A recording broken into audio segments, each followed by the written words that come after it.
the industrialists, the investors from different countries to come and invest here itself is a great feat. And I think both the young people are doing that very well. The biggest advantage Mr. Ravi Sana Reddy and the whole SriCity gang has here, the team has, is it's got the best of both worlds. In this case, both states. They have the best of Andhra Pradesh, they have the best of Tamil Nadu. Lot of their employees live in Tamil Nadu, so you can always say that it is Tamil Nadu.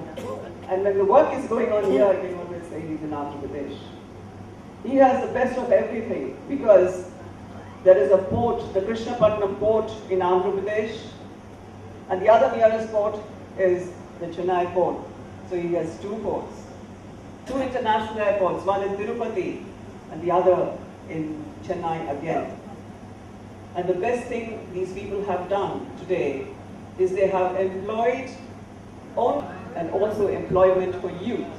He's bringing up a beautiful program called the Rajiv Yuva Kiranalu, and we were so happy to see 500 young women working in an industry which is making the components of the Nokia telephones. Overall, SriCity in the last 3 years has generated 5,000 employments for unemployed youth of people around this district. And that's not a small achievement at all. This is exactly what our government under the Chief Minister Kiran Kumar Reddy wants, is to encourage industry. He is a very proactive, visionary person, and by encouraging especially the jobs, they're also doing their bit of corporate social responsibility. They have brought in education, medical care, and I'm sure tomorrow they will take care of their housing also. So these are the main things about SriCity. But coming to our state, I'm proud to say that we have the best industrial policy in the country today, most industry friendly. That is because we have an industry friendly Chief Minister, an industry friendly team of officers, and also an industry-friendly environment. Our tariff, I must tell the investors and would-be investors also across the countries here, that we have the lowest electricity tariff if you compare it with other states in this country. We have been pioneers of the single window system, where the entrepreneur, the investor, does not have to run from pillar to post. Things are simplified. There's a hand-holding done, so the investor can feel happy that he is investing with us. We are encouraging, we have tailor-made incentives also for any mega industry which is 250 crore rupees and above. We have a lot of incentives.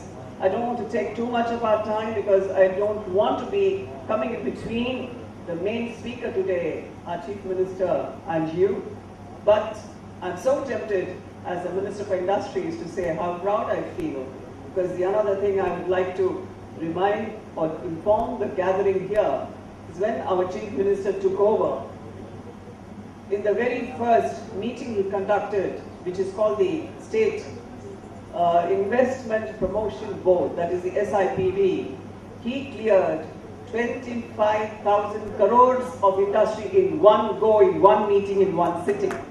And that speaks for the proactiveness of our state government and its Chief Minister. Andhra Pradesh today ranks 5th among the top 5 states in the country. We are contributing, we are the 3rd largest economy in this country. And of course, in many ways we are the first. We are the first in bulk drugs. We provide 30% of bulk drugs that are required by our country. We are becoming pioneers in the single window system. We have natural resources, plenty of natural resources. The best and attractive part of our state is we have the best of infrastructure because the Chief Minister is concentrating on roads, ports, airports, and all these kind of infrastructure facilities which will encourage investors not only from across our country, from different states, but also from different parts of the world to come in and set up their industry here. We have a largest pool of skilled personnel, and of course, lots of things, but I will now stop It's so tempting to go on and on because there's so much good in my state that I'd like to talk about. Once again, I congratulate the SriCity group for their third year celebrations. I hope your third year will go on into another 30 years or another 100 years, and may you complete 100 years in the future by giving employment to a lot and lot of families here. Thank you very much. Good day and Jai Hind.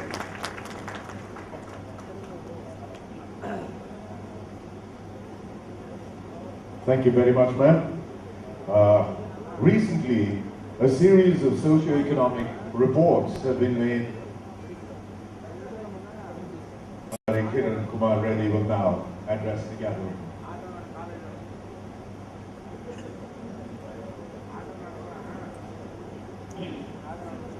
My colleague ministers, senior ministers, Srimati Geeta Reddy, Mr. Raghuvira Reddy, Mr.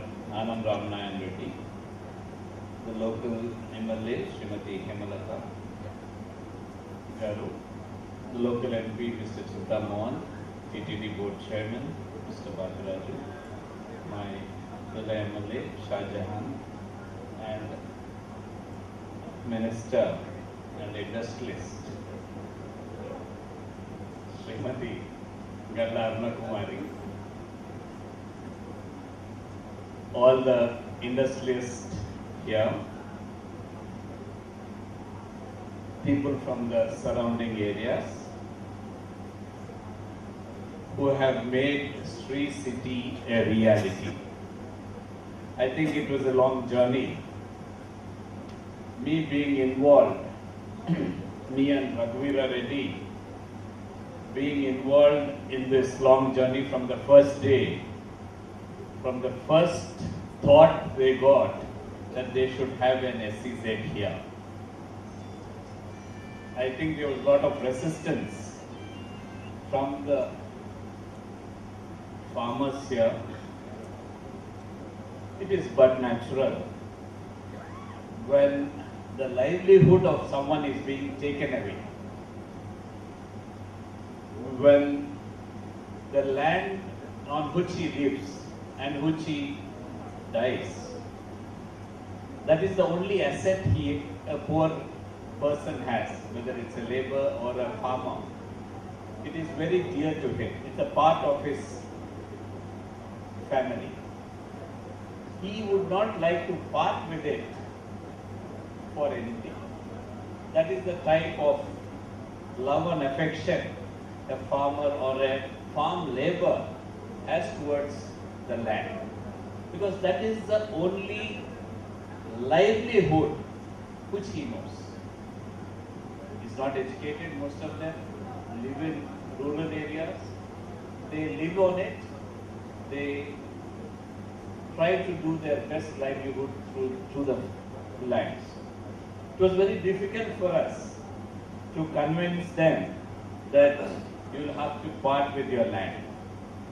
And I think I should appreciate the patient collector then, Mr. Rawat, who is here. All the 7,000 acres taken here was a consent award with the consent of the farmers.